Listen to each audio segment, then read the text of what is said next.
We all know that the K-pop industry is not as peaceful and well-treating as we wish it would be. From mistreatment to not helping their artists grow. Let's look at 8 companies which may be considered as some of the worst entertainments.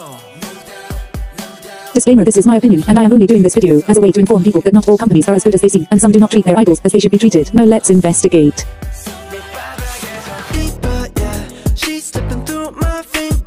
SM may be one of the biggest entertainments, but they are also one of the worst when it comes to dealing with contracts and mismanagement. Many previous groups such as F, X and Girls' Generation have fallen to inactivity and never officially disband. One of the worst cases of mismanagement is TVXQ. TVXQ signed a 13-year contract with SM back in 2003, and originally consisted of 5 members. However, as of 2010, Junsu, Yuchun and Yijun became J following lawsuit against SM in 2009. The lawsuit lasted for 8 years, and at the end of this the court stated no evidence of a slave contract. Junsu said, "I am also on the cultural blacklist." Blacklisting is basically when a person or group of people have become seen as not to be trusted and therefore are banned from a particular domain. In J's case, they had become banned from TV shows and appearances. SM may have played a role in their blacklisting, as it all seems too coincidental that after leaving and filing a lawsuit they were unable to appear on shows. This is only one example where SM have mistreated and played a part in the disappearance of the careers of past individuals. Now let's look at Red Velvet. I feel that SM do not promote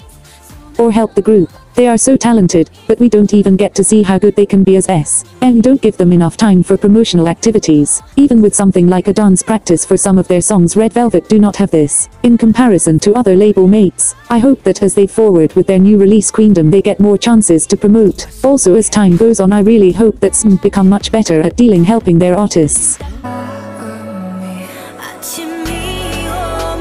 Cube Entertainment has previously been said to have both mistreated and mismanaged their artists. Elkie has spoken about how she was treated whilst under Cube. She said the most extreme incident was that she couldn't sleep for several days and wasn't able to remove her makeup. She had experienced dance practice that was 16 hours in length, from noon to late at night. She spoke up about how tired she was and that she walked like a zombie. This is likely not the only time that something like this had happened, as this resulted in her departure from both CLC and Cube Entertainment. CLC are rarely active and Cube have removed opportunities for songs. For example, La Vie on Rose by Is *1 was originally CLC's song that they had recorded, however was later given to Is *1. Now let's talk about Hyuna and Dawn. Back in 2018 they confirmed their relationship, and this led to Cube terminating both of their contracts. What was worse is that Hyuna had been at Cube since 2009, which is 9 years more than the current Chio. They wanted to stay honest with their fans, however, Cube Entertainment disregarded how hard both her and Dawn had worked to get to where they were, and let them both go. They started dating in 2016, and Hyuna admitted that Dawn had helped a lot on her album, but had not been credited.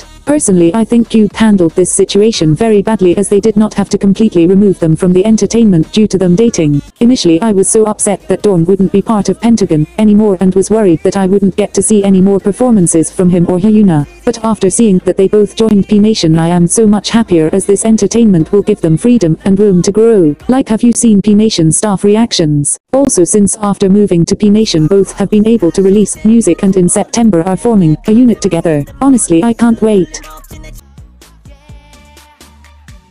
I don't know if many people know about Media Line Entertainment, but it was the entertainment that artists like the East Light, VNT and Lee Woojin, who was a contestant on Produce 101 Season 2, were under. He debuted as a member of the East Light and his contract was terminated as a result of the abuse to other members of East Light. Members Sok Cheol and Sungyeon opened up about abuse they received from their producer and Shio. The Shio, Kim Chae-hwa, was sentenced to 2 years in prison. The East Light producer Moon Young-jil abused them for 3 years, and their Shio had completely done nothing to stop the abuse. The company had also threatened the remaining members to stay silent. Sok Cheol and his brother had experienced verbal abuse, choked with guitar strings and hit with a baseball bat as a result of not following instructions. After all of this came to light, not much has been heard from the company. But honestly, if this is how some companies are treating their artists, then I feel that if anyone is going to choose a company, then it is very important to find out what is wrong with the company, because I really do not want stuff like this happening to anyone who just wants to live their dream.